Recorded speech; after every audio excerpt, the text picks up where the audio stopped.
حدیث شریف میں آتا ہے شہید کے کتنے فضائل ہیں. ایک صحابی ہے رسول اللہ شہید کے فضائل کیا ہے؟ حضور نے فرمایا شہید جنت میں جائے گا، شہید کا خون کا قطرہ بہنے سے پہلے وہ اس کے گناہوں کی اللہ بخشش فرمائے گا.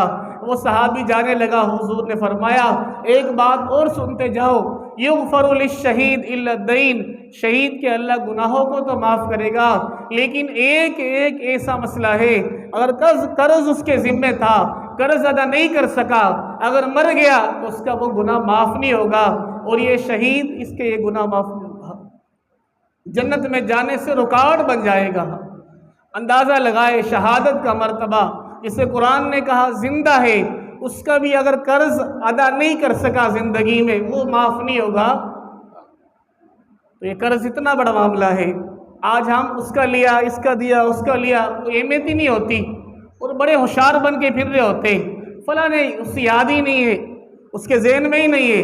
اس کے ذہن میں اگرچہ نہیں ہے، اللہ تعالیٰ کے ریکارڈ میں تو ہے، اللہ کے فرشتوں کے ریکارڈ میں تو ہے.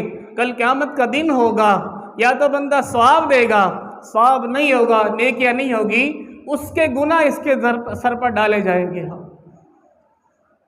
عزیز دوستو، ایک جنازہ آیا حضور کے پاس. حضور نے پوچھا بھئی یا رسول اللہ اس جنازے کو پڑھائیے. فرمایا حضور نے کیا اس پر قرض ہے؟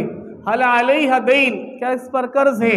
فرمایا رسول اللہ ہاں، یہ جنازے والا، مرنے والا، یہ میت، یہ مرحوم قرض دار ہے، مقروض ہے.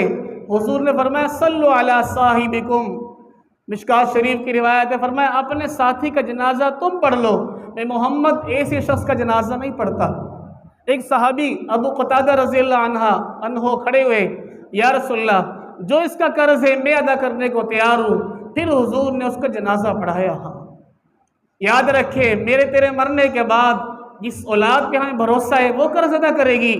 نہیں، کھانے کو تیار ہوں گے، دینے کو تیار نہیں ہوں گے.